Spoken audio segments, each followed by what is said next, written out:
So, welcome to Subramani.com. We make smart people richer. These are some of the tips which are very basic, which I thought everybody knew, but I realized that not everybody seemed to be knowing this. So, let me start by this happened during a session with doctors, but it is as much applicable to anybody else.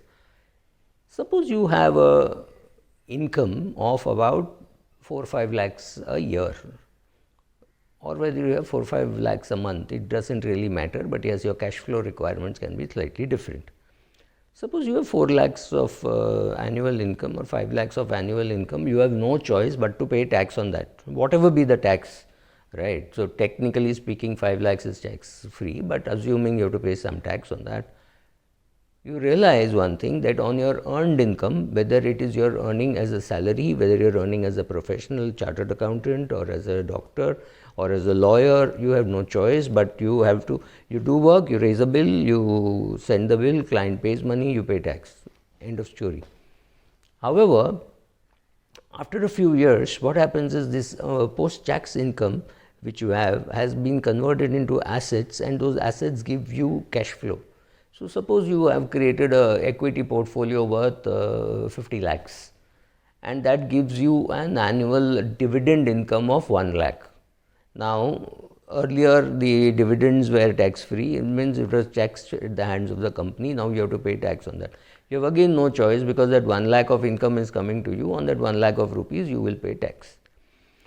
Now, what happens is, you also have, this is your earned income, you also have something called unearned income. What I mean by unearned income is the income out of the assets that you have created.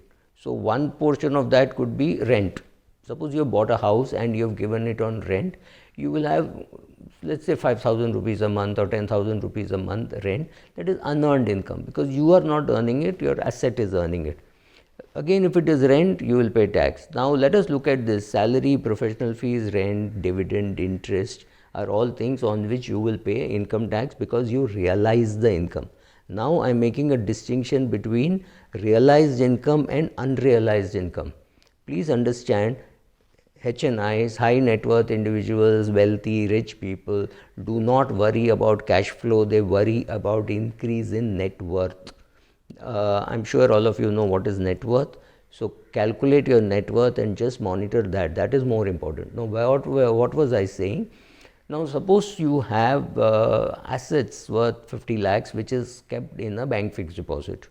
What happens is, you get interest on that. For calculation purposes, let us assume you get 7% interest.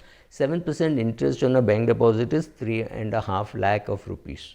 Now, you have a salary income of 5 lakhs or 10 lakhs, whatever, plus on 3.5 lakhs you will pay tax, right? Because the 3.5 lakhs is coming to you in cash, it is accruing, and you will pay tax on that. Now, so it becomes like your earned income as far as taxation is concerned. Now, what you can do is to say, let me change it. Let me not have a house from where I will be forced to take rent. Let me convert it into equities. Now, what happens in equities is, you get a very low dividend yield. So, on 50 lakhs, you may get just 2%, which is about 1 lakh as dividend income, on which you will pay tax, and there will be an annual appreciation. Let us assume for a minute it is about 12%. So, 6 lakhs of appreciation. What has happened is that 6 lakhs has gone to increase your net worth, but not your cash flow, right? Are you understanding what I am saying? You have to keep on increasing your net worth, not your cash flow. It does not matter that you do not get so much of cash.